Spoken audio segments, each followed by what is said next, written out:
Amen. Nakita na po ba natin o nahanap na po natin yung the best seat for us? Amen. Amen. Are we comfortable? Amen. Huwag po tayo maging masyadong komportable. Kasi po, kapag medyo naghihin po tayo, lalo na po yung mga nasa sofa, ay medyo iba po ang mangyayari. Amen po. Can we be mindful po sa oras po na ito na pag naramdaman na po natin na medyo inaantok po tayo, I understand po, lahat po tayo galing sa trabaho, most of us. Pero this is the time, di ba po, to hear from the Lord. Di ba po? Amen? Amen. So, handa na po ba tayo sa gabi nito? Amen. Parang pahina po ng pahina. Amen. At bago po tayo magsimula sa ating mensahe, sa mensahe po ng Panginoon sa gabi ito, maaari po bang pakingitian ang ating mga katabi? Na kumusta na po ba natin? Nangitian na po ba natin? Na welcome na po ba natin? Welcome. Amen. So,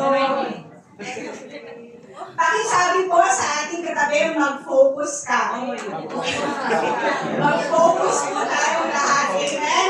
So, praise God po sa ating mga kabataan sa gabi ito, di ba po? They are examples, good examples po. Na kapag nakikinig po tayo ng salita ng Panginoon, nandun po yung, di ba yung nag-take down po sila ng notes, na pwede din po pamarisan natin. Tayo po, di ba? Adults, di ba po?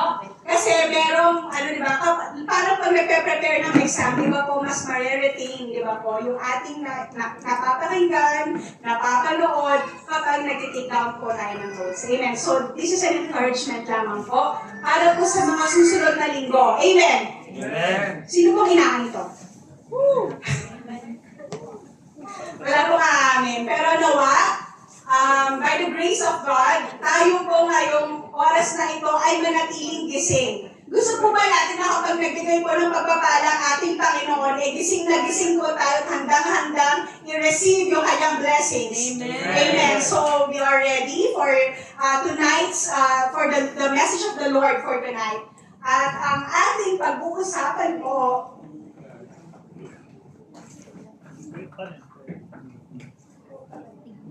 ating commercial break.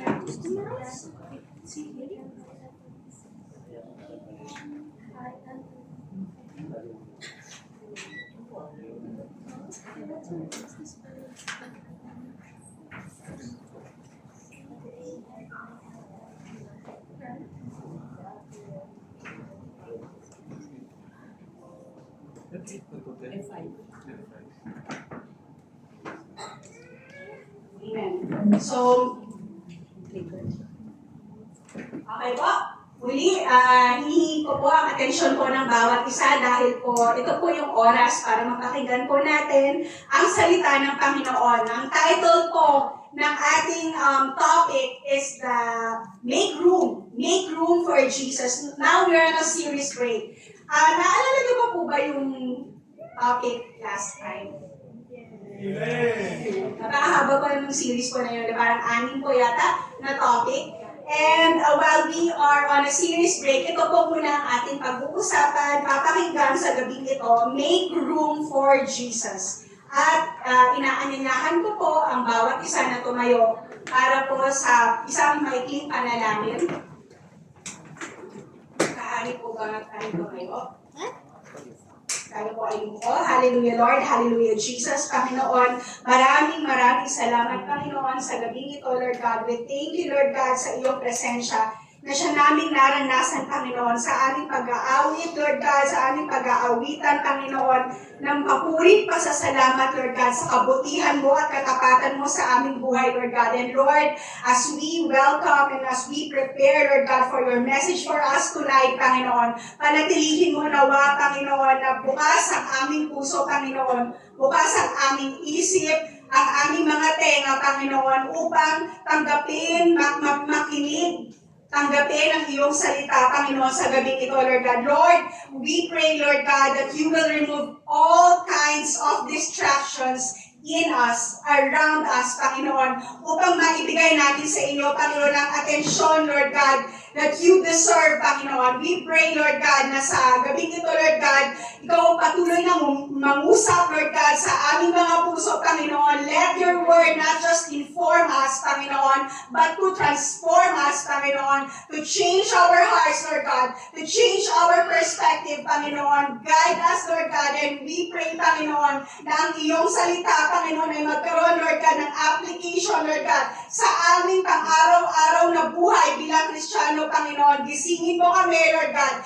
May you awaken our spirits, Lord God, and we pray, Panginoon, for the victory of your message, Panginoon. Lord, as you use me tonight, Panginoon, I pray, Lord God, humbly ask, Lord God, for your wisdom, your guidance, Lord God, the anointing that comes from the Holy Spirit. And I pray, Lord God, that you increase and I decrease, oh God. Hallelujah, hallelujah. Lord, we are ready for you. We are ready for your message, Panginoon. Continuously speak to our hearts, Panginoon. Salamat, Panginoon. In the mighty name of Jesus, we pray. Amen. Amen.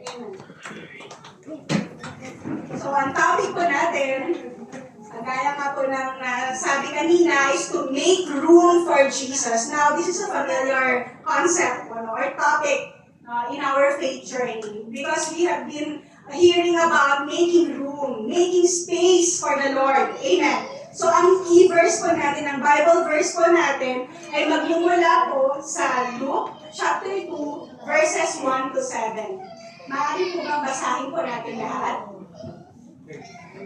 Okay po.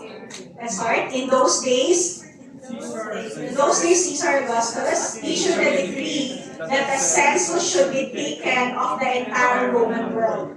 This was the first census that took place while Quirinius was governor of Syria. And everyone went to their town to register. So Joseph also went up from the town of Nazareth in Galilee to Judea to Bethlehem, the town of David, because he belonged to the house and line of David. He went there to register with Mary, who was pledged to be married to him and was expecting a child. While they were there, the time came for the baby to be born, and she gave birth to her firstborn, a son. She wrapped him in cloths and placed him in a manger because there was no guest room available for them. So let us put emphasis in verses 6 to 7. Now, kung makikita po natin ito, Luke chapter 2 is about the birth of our Savior, Jesus Christ. Alam niyo po, madalas po ma-share, may bahagi itong topic po na ito every Christmas time, every Christmas season. But when I was praying, ito po yung revelation sa akin ng Panginoon, is about to make room for Jesus, no? So, but the good thing po, di ba po, about the Word of God, it's timeless. It's always relevant, no matter what situation we are in, di ba? Wala po, hindi po siya out of season, di ba po? Lagi po siyang in season ang salita ng Panginoon. So, we are talking about the birth of Jesus, and we are going to put emphasis on chapter 2, verses 6 to 7. While they were there, Joseph and Mary, the time came for the baby to be born, and she gave birth to her firstborn son, a son. She wrapped him in cloths and placed him in a manger because there was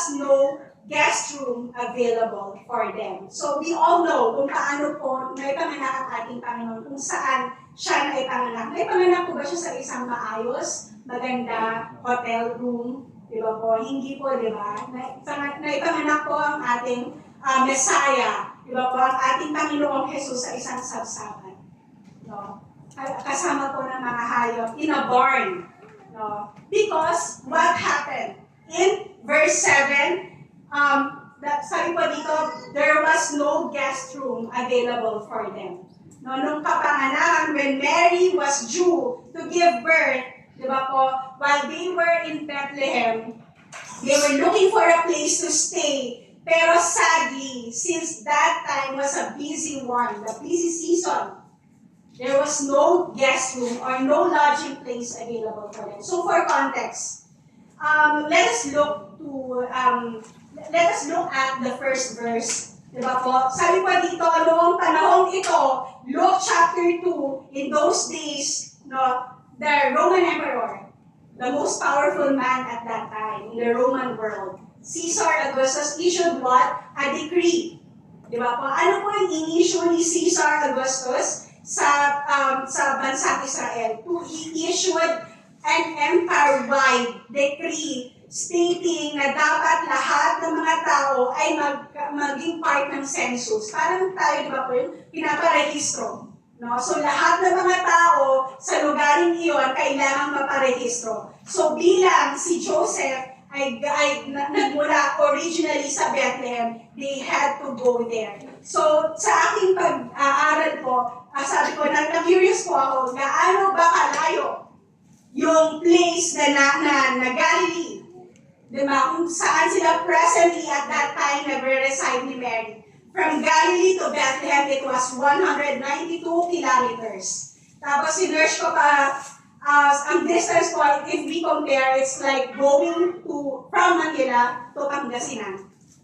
So, at that time, di ba po, wala namang train, wala namang bus, di ba? Wala namang modern transportation. So, they had to use their donkeys, di ba po? They had to walk, di ba po? And makikita po ba natin, sabi nga po, kapag nilakad daw po ito from Galilee to Bethlehem, it will take them 4 days. Di ba po? 4 days of walking. No? Can we imagine po kung ano po yung nasa parang thought process ni Joseph at ni Mary at that time? Nai-imagine po ba natin yung mga recently po na pregnant, di ba po? Yung mga ina na po sa ating panambahan, di ba po? Yung kung kabuanan mo na, di ba? When you are about to give birth, di ba po? Sobrang wala pa na-experience, but soon, hopefully, in Jesus' name. But I can just imagine po yung inconvenience, di ba po, that you have to travel to a faraway place just to get registered. And Mary at that time was due to give birth. At during that time, di ba po, since everyone was mandated to be registered, kailangan nilang mag-comply kahit napakalayo ng pinanggalingan nila. Di ba po? So, they had to go to Bethlehem. And upon going there, they found out na parang sobrang busy. Di ba po? It was a busy place, a busy season because everyone was trying to get registered. And then, di ba po, parang the worst case scenario happened. No? Nagpunta sila to get registered and then, ito rin po ang araw ng kapanganakan ng ating Panginoong Jesus. Diba po? So they really had to find a place para po makapanganak ng maayos si Mary. But then, wala pong vacant lodge. Yung term po dito is no vacant inn. So, kumbaga, since sa aking pag-aaral po, ang Bethlehem is a small town, so we can just imagine na parang mga small lodging places lang available at that time. So parang sa panahon natin ngayon, it's like going to an Airbnb. No, ganoon po, walang fancy hotels, no. So sabi ko dito, there was no guest room available for them. Amen. So it was a really challenging time for Joseph and Mary, and it was so inconvenient. And what can we see dito po sa verse 7, she gave birth from her firstborn, she wrapped him in cloths and placed him in a manger because there was no guest room available for them. There's like an unspoken character po dito. Meron po isa pang additional character, it's the innkeeper. No? Sila po yung kinausap ni Joseph and ni Mary at that time when they were looking for a place, but the innkeeper turned them down because there was no vacant room. No? So, sabi nga po dito, it was a missed opportunity for the innkeeper. Bakit po? He did not witness the greatest miracle to ever happen in human history. And that's the birth of our Messiah, our Lord and Savior Jesus Christ. All because all the vacant rooms are occupied. No? Amen. So, one commentary regarding verse 7 suggests na yung innkeeper at this lodging place, he turned Joseph and Mary and did not give them a room, not because he was hateful, hindi dahil discriminate sila, hindi dahil he was not hospitable. No, I can just imagine he was busy running, managing the lodging place. Pero po, he was not able to give Joseph and Mary a room because simply the inn was overcrowded. The inn was overcrowded. Walang bakanting space. There's simply no room for Joseph and Mary to stay. And what can we, paano po ba natin ito marerelate sa ating present life? Sabi po dito, there was no room for Jesus in the inn, not because the innkeeper was hateful towards Joseph and Mary, but because the inn was overcrowded. And this remains true until today because there are people who have never truly welcomed Jesus in their life, not because they hate him. In fact, they know him. They know about him. Many people know about Jesus, but simply their life is already crowded with many things. And they are too busy. Too busy. Amen? So sabi ko many people believe in Jesus, but their time is overcrowded. Napakarami nilang ganap sa buhay. Diba po? Ang daming roles, ang daming responsibilities. Minsan sabihin mo na lang, paano ko ba i-stretch yung 24 hours? 24 hours. Pwede ba, Lord, gawin mo 26? Because yung 2 oras na yun, it's time for myself. No? Because I simply cannot do everything at once. No? Many people believe in Jesus, but their time is overcrowded. Many people are busy making money, building wealth, building their own family, being in relationships, establishing a business, busy with their hobbies, babad sa social media, mula umaga hanggang hapon, busy with their earthly commitments, busy with their targets, with their deadlines, that they barely have room for Jesus. No? We barely have room for Jesus in our busy schedule. There is simply no time at all to be still and to reflect on His will. Amen. Are we following po? Parang sobrang tayo natin. Amen po. So, sabi nga po, when we are busy, consumed with busyness, a busy heart, mga kapatid, it leads to a chaotic life. Can you just imagine? Ang isang puso napaka-busy sa napakaraming bagay, is there peace? No? Is our day organized? Maayos po ba yung flow ng isang araw po natin na kapag busy tayo, walang panahon, there's no time to make space, there's no room to make space for Jesus. And what can happen? It can lead to a chaotic life. Amen? We can be too busy.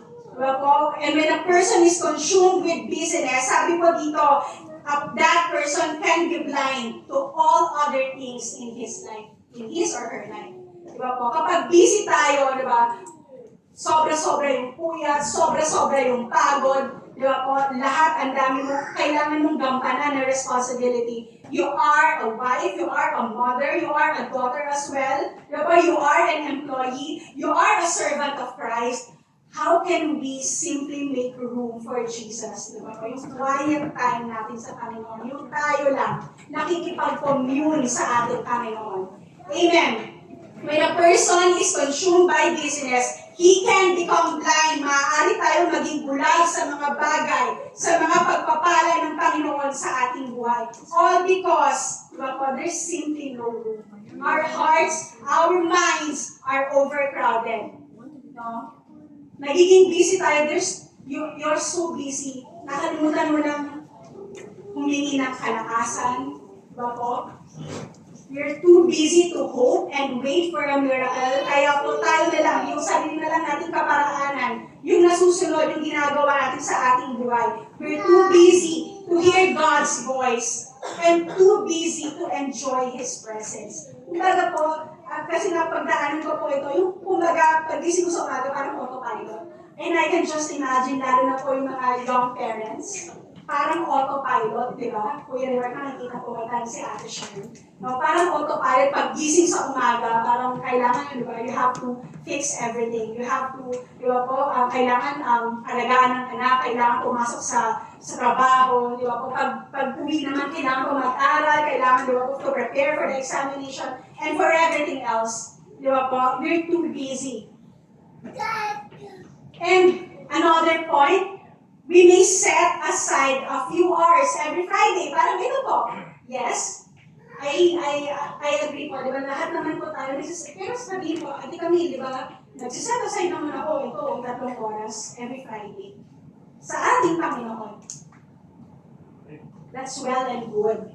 And salamat po at papuri sa Panginoon dahil binibigyan na po tayo ng willingness. Di ba po? To set aside time for Him every Friday. But the real challenge, the question is, what about your week? What happens during the week? Do we make space for the Lord? Do we make room for Jesus to move in our heart and in our life? Amen? How often do we make room for Jesus in our daily life? Nabasa ko po, parang it happens po sa isang buhay ng isang Kristiyano is that, lalo na po kapag misguided is that, yung, kumbaga po, people tend to compartmentalize their faith. Alam niyo ba yung pinupot po natin sa category? Or parang, kumbaga po sa pagpapaliwanag ay, ilalagay po natin sa isang tiny box. Di ba po? Ang ating faith, ang ating time sa ating Panginoon. And we put it in a little corner of our heart, only to be open on certain days of the week. Pero ang nais ng Panginoon is araw-araw. Di ba po? Araw-araw to make room for Him, to choose Him, to seek Him with all of our heart. Amen? Amen. So, sabi po dito, as a result, ano pong nangyayari as a result? Many of us have overcrowded homes and overcrowded hearts. We are so caught up working, chasing goals after goals, saving money, advancing our careers, and even serving in ministry, that we forget to make our heart a dwelling place for Christ.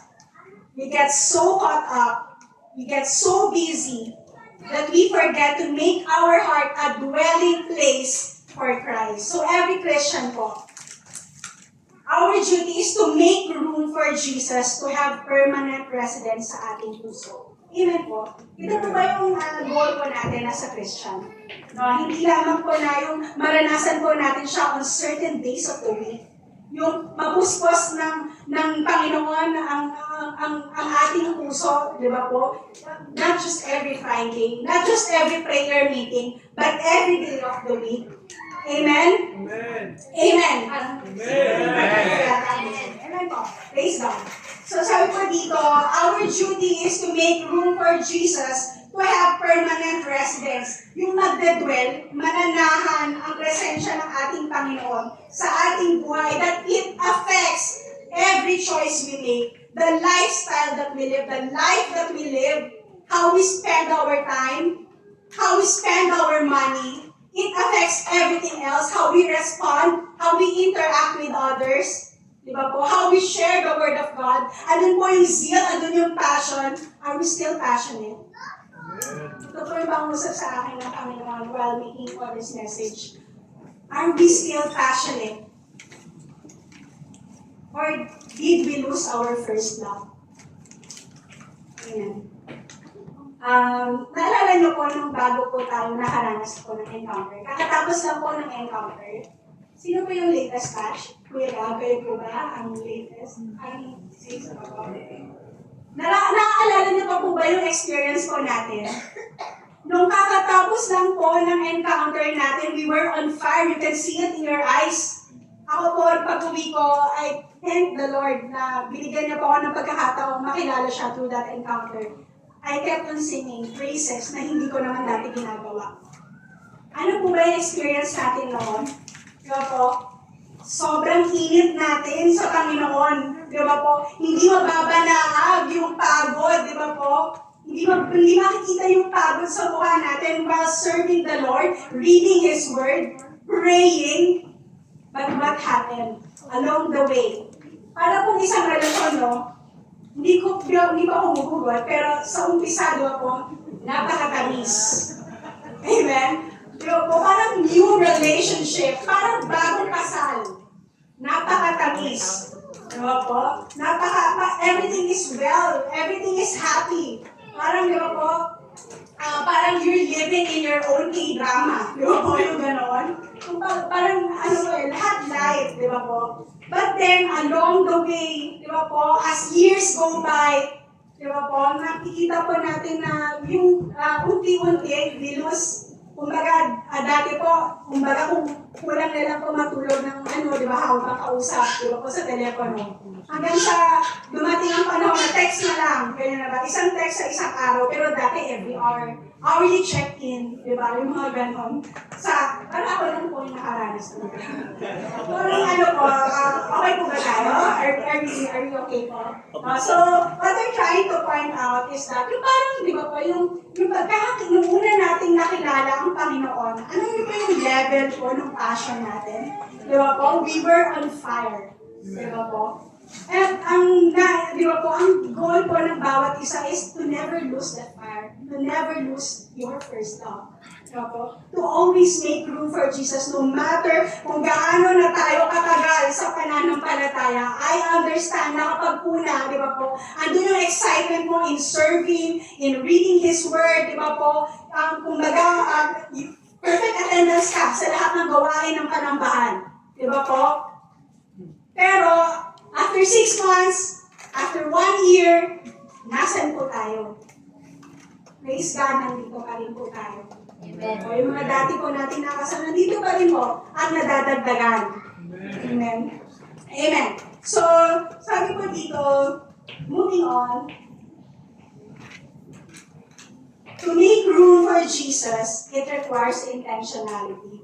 What do we mean when we say we have to be intentional? Diba po? To make space for Jesus to constantly move sa ating buhay, it requires intentionality. And to be intentional means something has to be done with purpose or intent. No? Kailangan may purpose kung bakit po natin ginagawa ang bagay na to. May purpose bakit tayo nagsiserve. May purpose kung bakit tayo gumigising ng maaga para mag-prayer and devotion. Do we still do that? Tahimik po talaga natin lahat. Praise God. Praise God po at gigisingin po tayo. In Jesus' name, gigisingin po tayo sa gabi ito. So, sabi po dito, to be intentional means something is done with purpose or intent. It has to be planned and it has to be deliberate. Sasadyain mo kahit pagod ka. Parang relasyon, di ba? Kahit pagod ka nun, kailangan sasadyain mo makipagkita sa taong special sa'yo. Amen? Sa mga mag-asawa, ganun pa rin po, masasadyain po natin na may date night.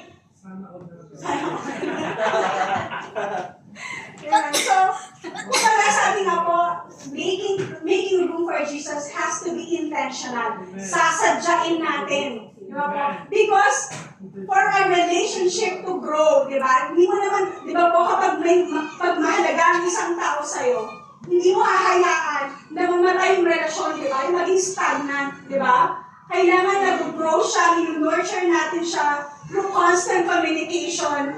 Di ba po? Amen? By spending quality time. No? By spending quality time. So by making room for Jesus in our life, we dedicate time to know and experience Him. We dedicate time. We set aside time, not just every Friday, not just every Tuesday, not just every cell group meeting, but on the daily. We dedicate time for Jesus first moment pa lang ng ating araw. Amen. We dedicate time to know and experience Him. Amen. So by being intentional, we put Jesus in the center of all our relationships. And we make Him our top priority. Amen. I understand po, lalo na po sa mga may pamilya, na ang dami po nating priorities. Pero isa pong realization ko na we don't have time for all things, but we will make time for the most important thing. Amen? What's the most important thing for you right now? Ano po yung pinakamahalaga sa ating buhay sa ngayon? Amen? We make time for this. We make time for this person. We make time for our family. And we also make time to nurture our spiritual life. We don't allow it, di ba po, na maging stagnant, to be stuck, di ba po? Amen? So we have to be intentional. Can we read this verse po from Psalm 63, verses 1 to 5? It's a Psalm of David when he was running towards the desert of Judah. So, basahin ko po, You, God, are my God. Earnestly I seek you.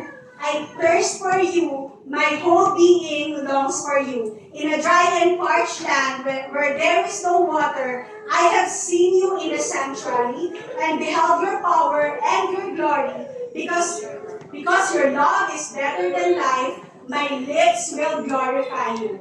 I will praise you as long as I live, and in your name I will lift up my hands. I will be fully satisfied as with the richest of foods, while with singing lips my mouth will praise you. So let me read verse 4 again. I will praise you as long as I live, and in your name I will lift up my hands. Amen po. So for context po, ito pong salmo na ito, sinulat po ni David while he was on the run. Kapag babasahin po natin sa Biblia, di ba po, most of David's life, he spent it running for his life. He spent it escaping dahil marami pong tumutugi sa kanya. Marami gustong pumatay sa kanya because they were threatened.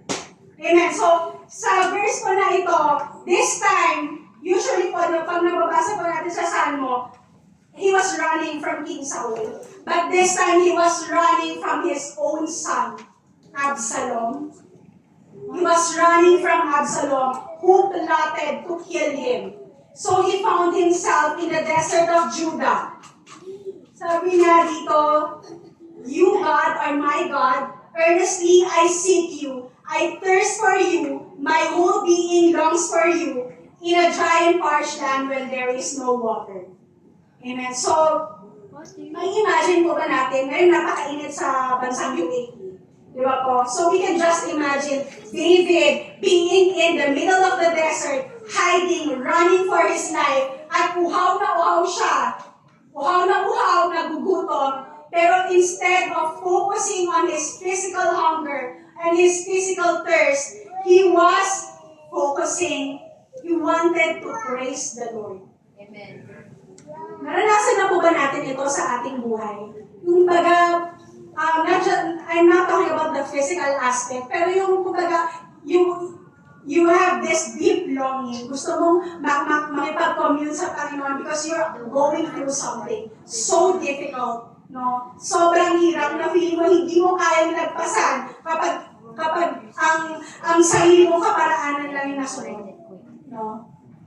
Here, David was in danger. Di ba po, kapag we are, di ba po natin maaaring naranasan, di ba, yung to be in danger, di ba po, yung we are running for our life. Pero, di ba po, kapag nandun tayo sa sitwasyon na yun, maiisip pa po ba natin na magpuri sa Panginoon? Di ba po, di ba yung parang fight or flight response mo, di ba? You will protect, di ba po? You will try, di ba po, to protect yourself. Amen. And merong tendency to focus on our situation instead of focusing on Christ. But David did not do that. No? Instead of focusing on his physical thirst, He wanted to make space to seek God with earnestness and to praise Him even in difficult times. David's life, mga kapatid, reminds us that even in the most difficult time, the most challenging time of our life, we still make room. We still make room for Jesus to move in our life. We don't focus on our personal circumstances, but we focus on God's protection. David knew, di ba po, andun yung deep longing and thirst na to praise the Lord because he knew that only God can give him the protection that he needs, the provision that he needs, the security, the comfort that he needs. So we need to rely on God on the daily, to praise Him in the midst of trouble. So babalik po tayo ulit sa verse 4. I will praise you as long as I live, and in your name, I will lift up my hands. If you are being honest, mga kapatid, sa lahat po ba ng pagkakataon, madaling magpuri sa Lord? Sa lahat po ba ng pagkakataon, praise God po kung ikaw po ito kapatid, na sa lahat ng pagkakataon, masarap, it's very light, it's very easy to praise the Lord. But if I were to be honest, no, maraming pagkakataon, ako na lang po, gawin ko example, maraming pagkakataon sa buhay ko na even just lifting my hands, opening my mouth, it's so difficult. Diba po? Di ba po ganun tayo? Minsan kapag in the midst of our trouble, in the midst of our problems, kaya po ba natin to give our best in praising the Lord? No? Merong difficulty, di ba? We can't fake it, di ba po? Mararamdaman mo naman yun eh. Kumbaga, pag-start pa lang ng umaga, diba po? May mga pagkakataon po ba na hindi hallelujah ang una mong nabanggit, kapatid? No? Dahil merong pagkakataon sa buhay natin na hindi, pagkagising natin, hindi praise God, I'm alive today. No? May mga maraming pagkakataon sa buhay natin na nasabi natin, gigising na naman. Trabaho na naman. Ayoko na. Gusto ko na naman sa bahay. Can I just relax and be with my family? Can I just have the time for myself? No? So, sabi ko dito, there are moments in our life, merong pagkakataon sa ating buhay na pwedeng magpatahimik ng ating pagpupuri sa Panginoon. At ito po yung pag nakakaranas tayo ng mga problema, pagsubok, trials after trials, that we can't just catch a break. Nasasabihin na lang natin, Lord, pwede bang pahinga konti? Kasi parang sabay-sabay, sunod-sunod. Pwede po bang magpahinga kahit konti? No?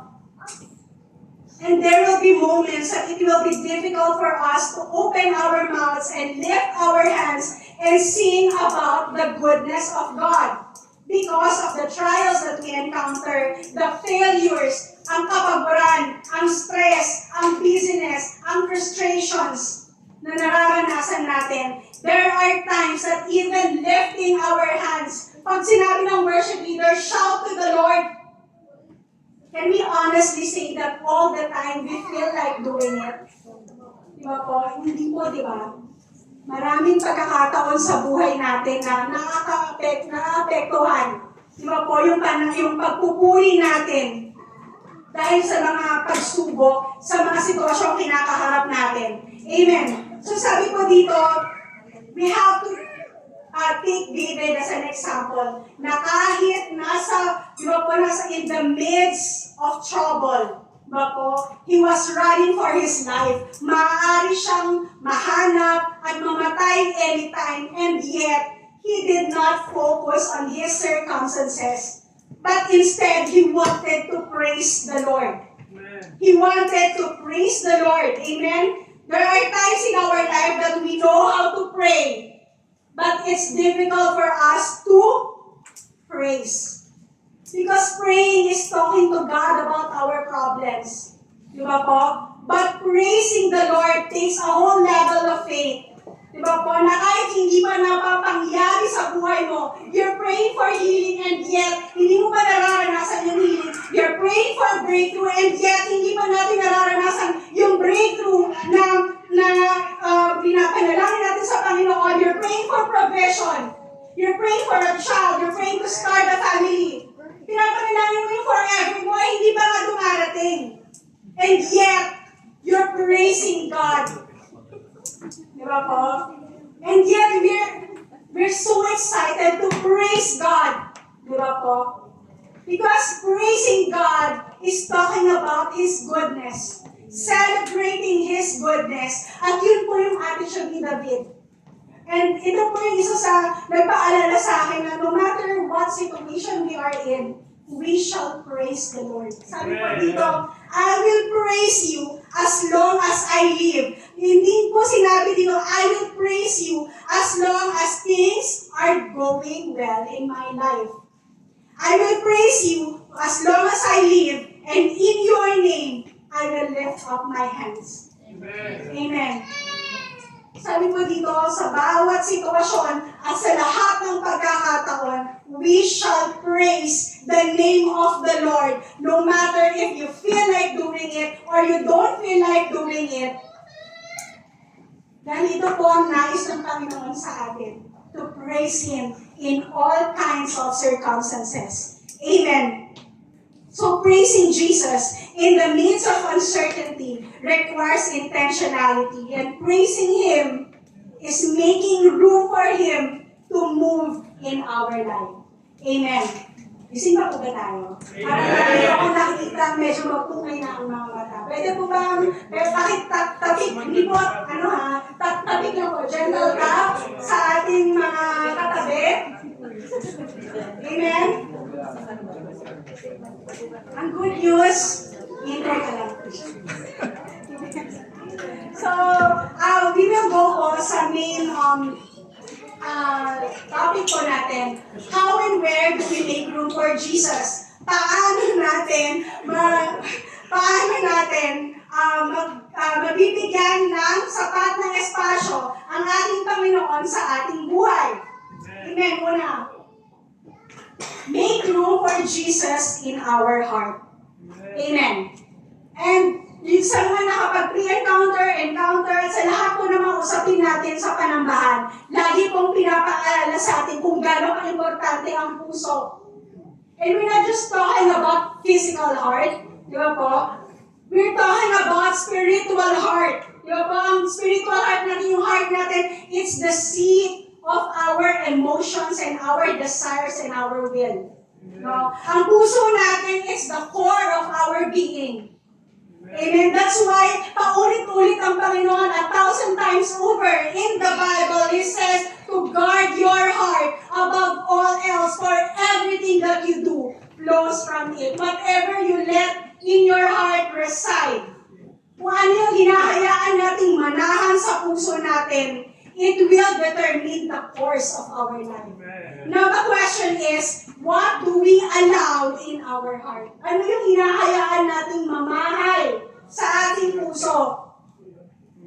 In Jesus' name, I pray that all good things, all the pleasant things, we let in our heart, we let these things reside in our heart. So sabi po dito, we make room for Jesus in our heart. First, be still. In Psalms 46 verse 10, God says, be still and know that I am God. I will be exalted among the nations. I will be exalted in the earth. Who's the most relaxed, chill, nonchalant person that you know? Nakita ko po siya sa aking harapan. Ang aking friend, si Ate Beta. So, whenever I look at her, naalala ko po yung concept. Lalo na po ngayon, lagi ko natin nakita sa ating, sa social media natin, nonchalant. Chill lang.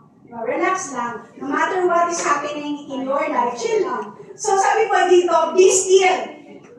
Being still means to be silent, to be quiet, but it has a deeper meaning. It means to stop striving. Stop trying to do our own way and let God take over. Amen? Sabi po dito, to be still, does it come naturally for us? Natural po sa atin, maging still. Yung nandiyan ka lang sa isang sulok, di ba po, you sit down, di ba po, and spend time with God. Wala akong ginagawa. No? Just being with God. Just letting yourself experience the Lord. So sabi ko dito, it doesn't come naturally for us because we are naturally fixers. But God instructs us to be still because what can happen? What will happen if we try to be still? It recalibrates our heart.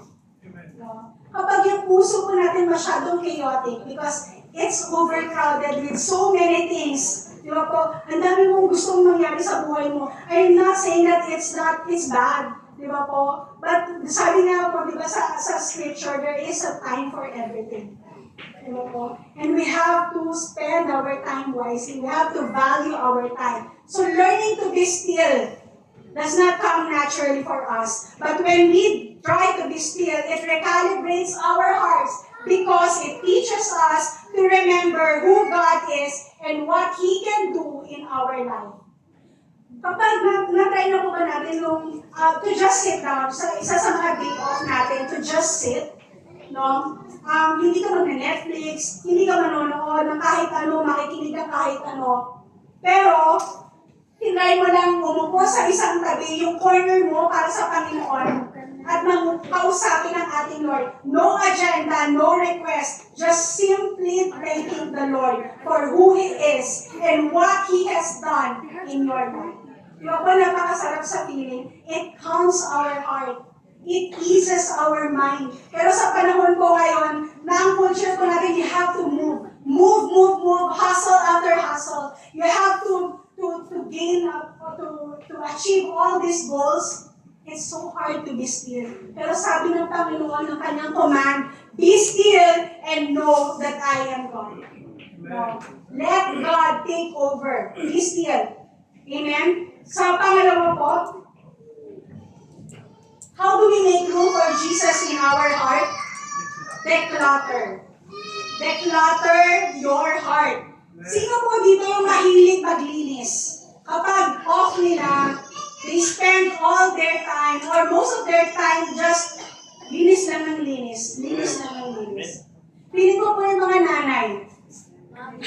Kasi yung mga mommy. Naaalala ko po ang aking nanay. Piling ako po ay, lalo na po nagbabakasyon sa Pilipinas. Nung dati po, sabay po kami nagbabakasyon. Yung unang linggo ng aming bakasyon, i-spend lang na linis na linis, declutter ng declutter. Amen. So, isang sign daw po yung nagkakaedad na tayo. Ano na yung ano natin na gusto mo lang malinis, tahimik ang paligid, walang kalat, walang kung ano-ano. Di ba po? Kasi it calms you. Sign of aging daw po yan. Amen. So ito dito, declutter your heart. Again, David. Psalms 139 verses 23 to 24. Search me, God, and know my heart. Test me and know my anxious thoughts. See if there is any offensive way in me, and lead me in the way everlasting. So David was courageous enough to ask God to examine his heart and to know its contents. No? And he was not just courageous in asking, he also listened. Amen? So, nung mahilig pa sa general cleaning, every break, di ba, Christmas break, spring break, di ba po? Or when a guest is coming over, naalala ko pa nung bumisita kami kila Kuya Gabat, Ate Sara. Andun po yung nila yung urgency nila maglinis po ng kanilang bahay. Although, mukhang maayos naman po at malinis. Pero andun po yung parang they're trying to make it pleasant and neat, di ba po, sa lahat po ng lugar. Pero, di ba po, what about our hearts? Do we take time to declutter or to identify kung ano po yung nagka-crowd sa ating puso? Amen? So, sabi po dito, David was courageous enough to ask God to examine the content of his heart, and he listened to God. If we choose, like David, to declutter our hearts, kailangan prepared ka rin sa kung anong sagot ng Panginoon sa tinatanong mo. I'm going to make an example po sa mga singles. When we are praying, di ba po, sa isang, in the beginning of a relationship, or you're considering to know this person, di ba po ang prayer po natin, Lord, kung siya ang nilalaan mo para sa akin, allow it to happen. Pero kung hindi, may you simply remove him from my life. Because I want to do your will. Paano kung magsinabat ng Panginoon na gusto nga niyang tanggalin ang taong ito sa buhay mo? Susunod ka ba? Madalas po, I'm not singling out, I'm not pinpointing po singles, pero minsan po sa tao, di ba po, andun na po yung kasagutan. Tinanong po natin ang ating Panginoon, Lord, ito po bang aspeto ng buhay ko? Is this still beneficial to me? Is this still a part of my growth? Kung hindi, tanggalin mo, Lord. There are yung kasagutan ng Panginoon na nararanasan na po natin sa ating buhay, na kailangan tanggalin na yung mga nag-overcrowd sa ating puso, and yet, we justify. Amen? So, when we ask Jesus to declutter our hearts, we need to be prepared for what God has to say. When we ask, we have to listen. No matter how painful, no matter how uncomfortable, no matter how difficult it is to remove something or someone in our life that is not part of our growth in Christ. Amen. So, it is a prayer of courage po, di ba? Lalo na po sa mga singles. Sa umpisa pa lang, bago mo pa i-allow sa puso mo, bago ka pakiligin, di ba? Pinanalangin mo na. Amen? Amen. Amen. Amen. Amen. So, sabi pa dito, Amen. So, ask Jesus, ask the Lord for discernment. Amen? So, examples of the things that can overcrowd our heart. Jealousy, no? The tendency also to compare, bakit yung kabatch ko may pamilya na, may mga anak na, may 2 bahay na, may condo, may kotse, may savings, and yet ako, I'm still struggling. No? We tend to, kaya nga po, I make it a practice recently. Hindi po muna ako tumitingin sa mga stories. Because, di ba po, because people try to, di ba po, paint a picture perfectly. Di ba po? Na medyo minsan malayo ko sa realidad. So, in order for us, di ba po, na maiwasan po, di ba po, the tendency to compare, di ba po, we have to ask the Lord kung ano ba yung mga nananahan, naninirahan sa ating puso, jealousy, comparison, and unforgiving spirit. Nahihirapan pa rin po ba tayong magpatawad?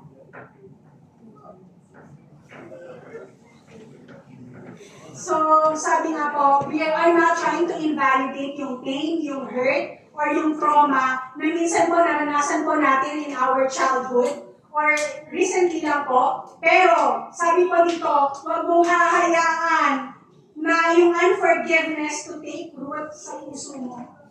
No? Forgiveness is a process, but forgiving others is a gift. Not to them, but to yourself. And it glorifies the Lord. Amen. Amen. Unforgiveness, anger. Ito po, napapakinggan ko po yung mensahe po ng ating kapatid na si Kuya Emil nung prayer meeting po about anger. Di ba po? Don't give the devil a foothold. Di ba po? Na hinahayaan mong manatili yung galit sa puso mo. Amen. Sa umpisa pa lang, di ba po, na nararanasan na natin yung galit, tampo. It starts with tampo. Sa umpisa pa lang, ipanalangin mo na sa Panginoon. So that it won't take root sa buhay mo, sa puso mo, no? That it can damage your heart, and it can affect your relationship with others and with Christ. Weariness, example of a spiritual heart clutter. Weariness, naapektuhan na ang pananampalataya dahil masyado tayong pagod. Marami tayong ganap sa buhay. Amen. Materialism. Busy tayong mag-mind. Mula umaga hanggang gabi. Recently lang po nakapagbakasyon sa Pilipinas, grabe po yung temptation ng shopping. Lazada sale. Pero every month naman po may sale, so I don't get po yung hype po, di ba po? Every time na, parang andun po yung urgency natin materialism, no? Pinapagod natin yung ating sarili, kakatrabaho, para sa anong goal? Gusto mo yung latest na LV bag? Gusto mo may Gucci? No? Okay po? So, stress can also be a hindrance to make room for Jesus in our life. So these are all types of spiritual heart clutter. And if we can identify some of these things in our heart, at ito po ay nangungusap sa ating puso ngayon, nangungusap po ang Panginoon sa ating puso, then it's time, di ba po, to bring it to God. To bring these things to God and let Him not take root sa ating puso. Amen? So, sabi ko dito, what are we willing to let go to make room for Jesus? Kasi sabi nga po sa katabi mo, let go. Let go with conviction. Let go. Parang may hugot pa yung mga nakita ko singles. Parang may hugot pa tayo sa salita nito. Let go. What are we willing to remove in our life and to surrender to Christ to make room for Him to move? Ano yung willing kang i-let go para kumilos ang Panginoon sa puso mo? Magkaroon siya ng espasyong kumilos sa buhay mo. Amen? Pangalawa po, we make room for Jesus in our mind. Mabilis na lang po. In Romans 12, verse 2, do not conform to the pattern of this world, but be transformed by the renewing of your mind. Then you will be able to test and approve what God's will is, His good, pleasing, and perfect will. Sabi nga po, ang isip natin, ang utak natin ay parang hardin. It's like a garden. We have the power, by the grace of God, we have the power and the ability to plant good seeds sa ating isip. And we also have the ability to remove the weeds na nakaka-apekto po sa ating thought process. Amen? Lalo po ngayon, napaka-ano po na, it's so out in the open about the, talking about mental illness, di ba po, the mental health, di ba po? Our mind is like a garden. So sabi po dito, the way to, how will you renew your mind? Lagi po natin nababasa to, be transformed by the renewing of your mind. How will we renew our mind? Magbabad sa salita ng Panginoon. Be in God's presence. Saturate it. Cover it with the truth of God's Word. If we believe what the Word of God says we are, then we will be transformed by the renewing of your mind. Amen. If the enemy reminds us of our past, remind the enemy, hindi na ikaw yun. Amen? I am not my past, and I am no longer my old self. Remind yourself of who you are now in Christ. Because we are no longer living in the past. We are already a new creature. We are already, God has given us a new life in Christ. And we are excited for what's to come. Kaya sabi po sa katabi mo, move on. Move on. Amen?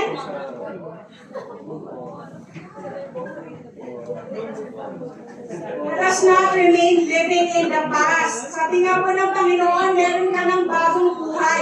At ikaw ay bagong nilalang na. Amen? So what are the truths that we have to remind ourselves? Ano ba yung katotohanan sa salita ng Panginoon? I am loved. I am loved. I am accepted. I am highly favored. I have a purpose. I am created for worship. I can do all things through Christ who strengthens me. I will not be afraid, and I am no longer alone. I am fearfully and wonderfully made. Every time we have self-doubt, I am fearfully and wonderfully made. So, amen po, in 2 Corinthians 10 verse 5, we demolish arguments and every pretension that set itself up against the knowledge of God, and we take captive every thought to make it obedient to Christ. So sabi po dito, the way to renew your mind, you have to confront our negative thoughts and bring them to Christ. Don't ignore it. Napapansin po natin na kapag idle tayo, kung ano-ano pumapasok sa isip natin. O ako lang po. No, maraming pagkakataon sa buhay natin. Sabi ng lagi ko pong naaalala ko sa ating pastora, an idle mind is the playground of the enemy. No? So we must take every thought captive. No, lahat ng negative thoughts, all the worries, the anxiety, the signs of depression, we must bring them to Christ so that it won't take root sa puso natin at sa isip natin. Amen? Last point po. We make room for Jesus in our habits. First, what are the key habits that we can do to make room for Jesus? Pray on purpose. Are we still praying on purpose? Or kung ano na lang po yung parang I have like 5 minutes left during the day.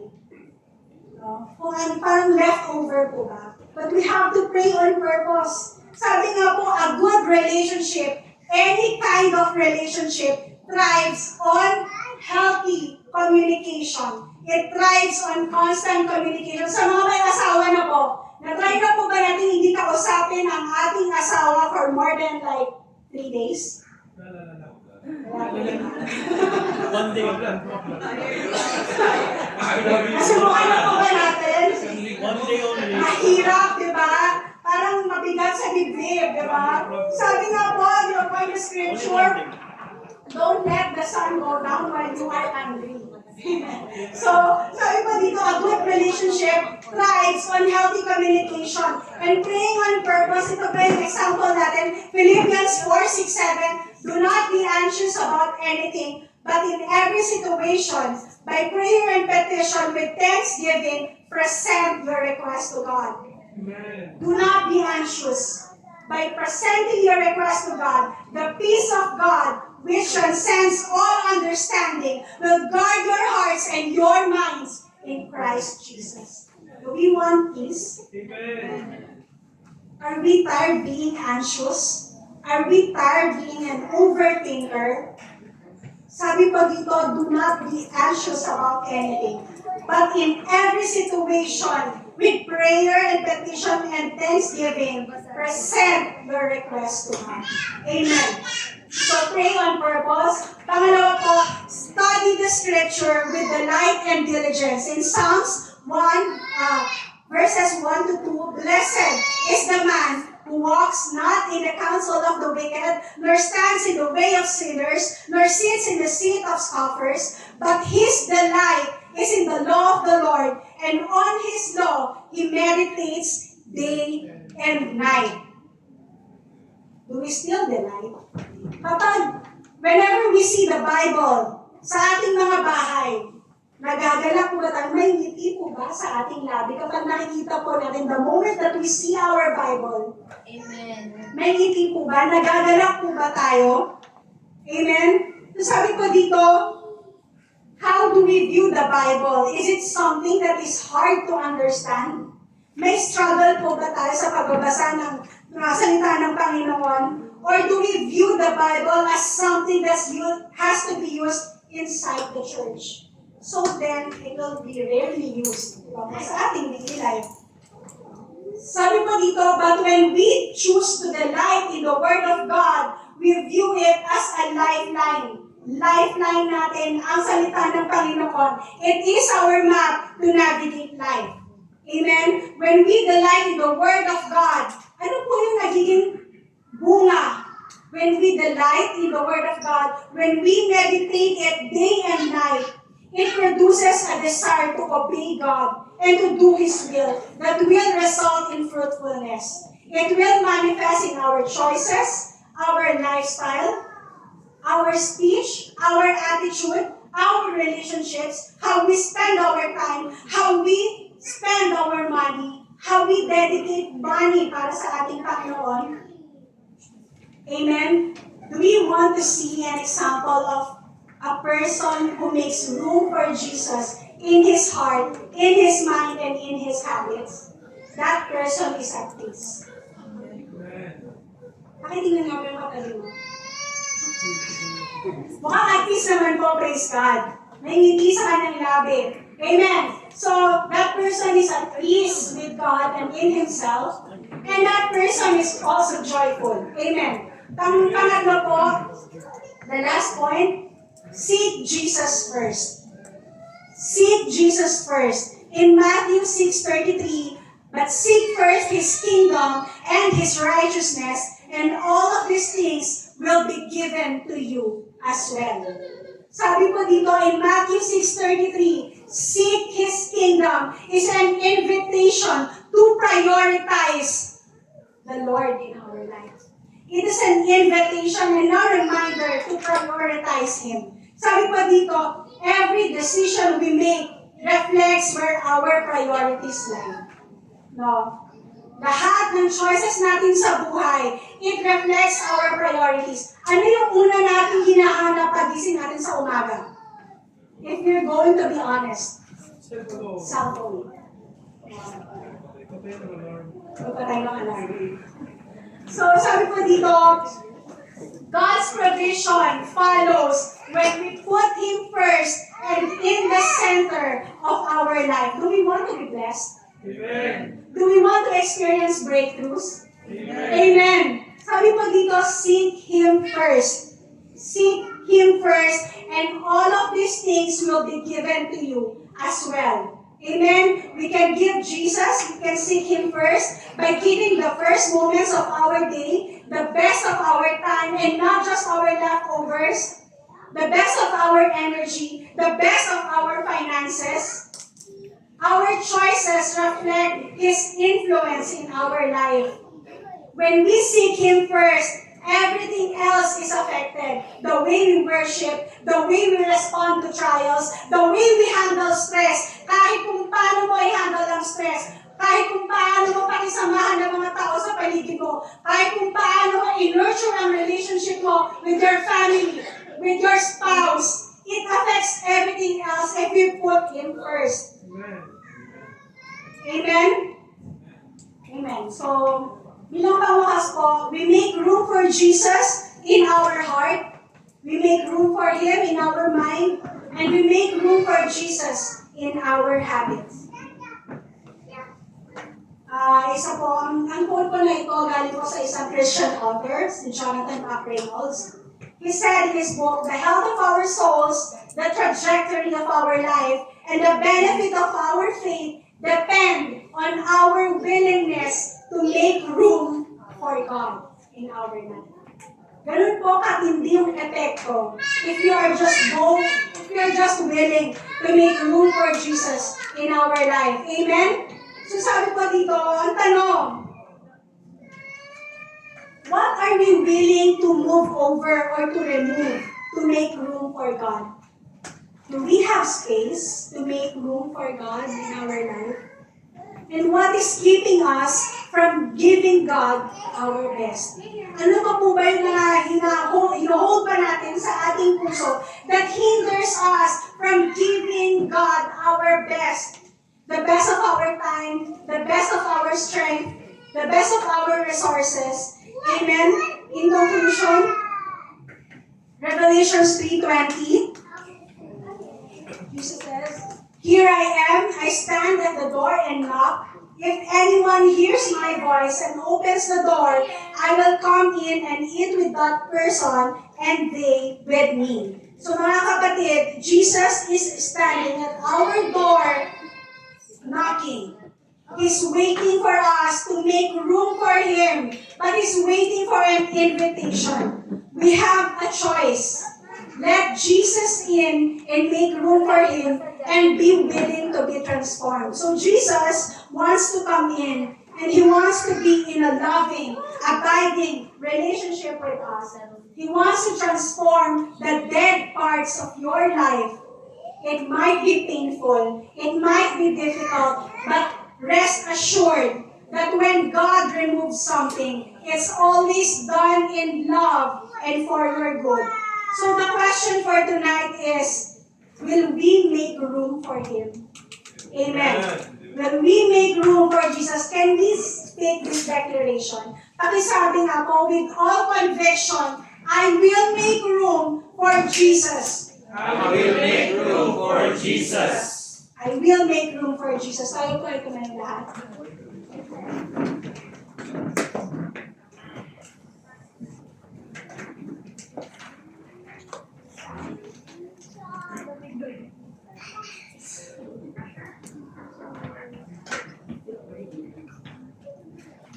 Mga kapatid, tayo po ay lumoko at manalangin.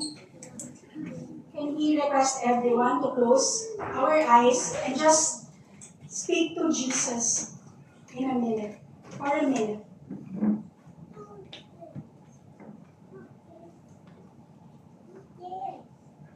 Brethren, the moment that we give our life to Jesus, we all have already given Him room to move in our life. Jesus is real and He moves when we decide to invite Him in our heart. But the decision has to come from us. We have to decide daily to make room for Him in our life. We don't have to do life alone, in pain or in despair. We don't have to stay in a cycle of stagnation, of trials after trials, of merely surviving and barely getting by.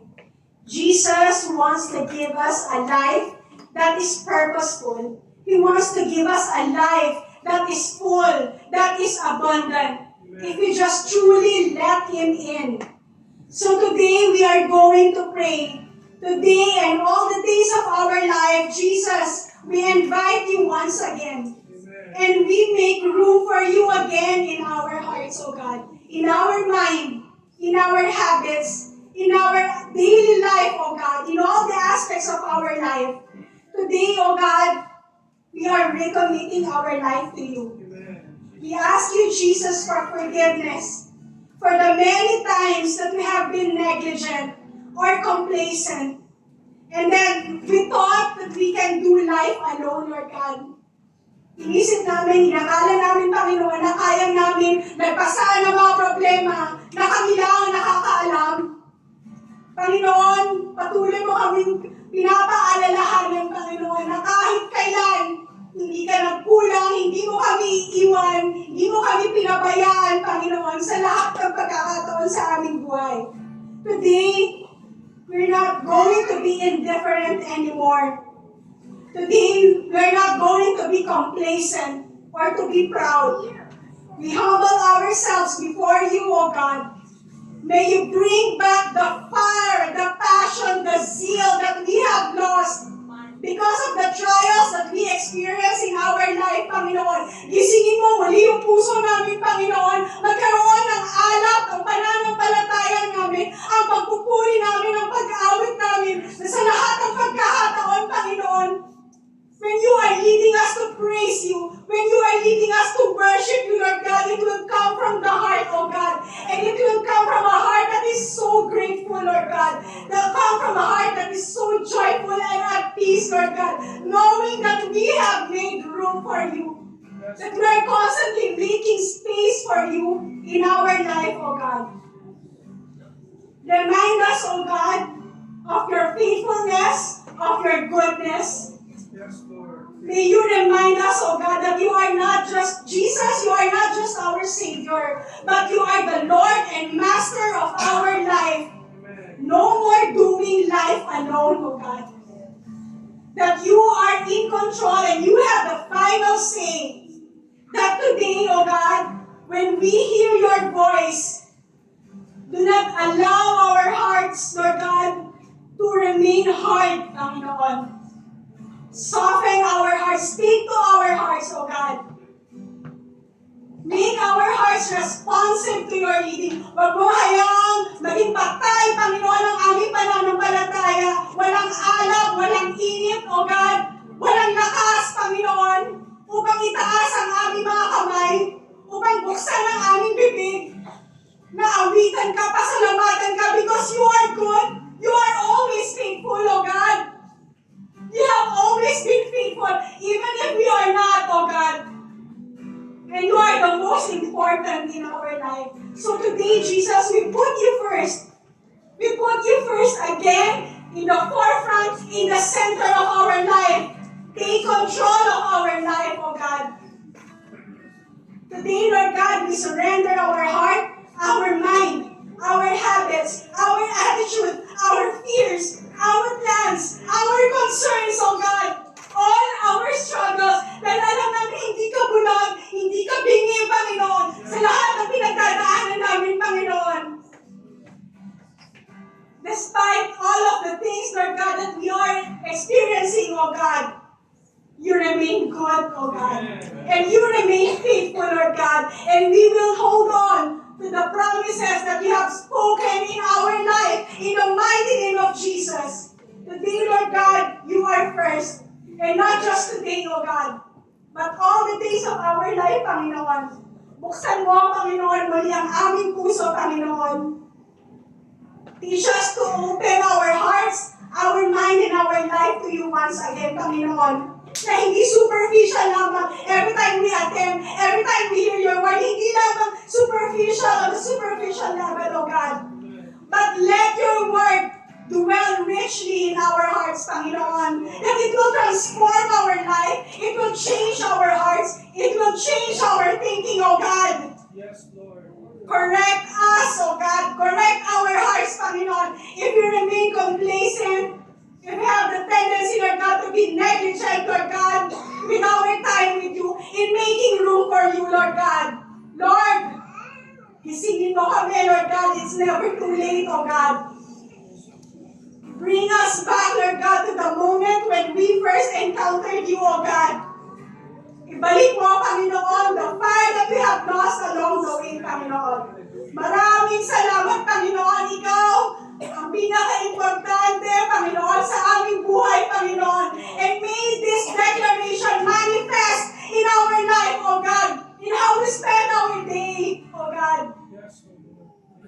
May our choices, our life, manifest, Lord God, na ikaw ang una at ikaw ang pinaka-importante, Panginoon.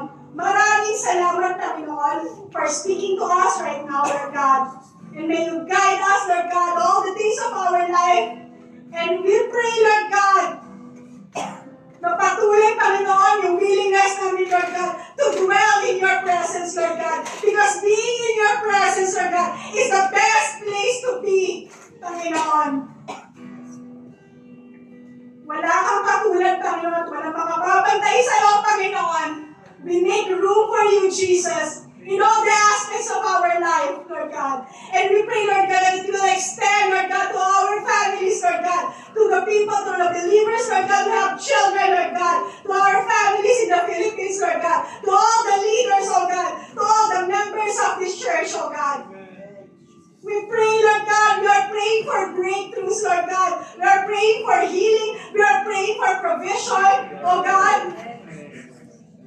We are praying, Panginoon, that we will overcome all our financial difficulties, Lord God, all our anxieties, all our depression, Panginoon. We pray, Lord God, and we surrender all of these things to you, oh God. And it is our blessed hope, Lord God, that all of those who put our hope in you will never be put to shame, Lord God. We will never be disappointed because you are the God who answers our prayers, oh God. Maraming salamat po, Panginoon. Ikaw ang patuloy na madakila, maitaas sa oras na ito at sa bawat araw ng aming buhay. In the mighty name of Jesus we pray. Amen.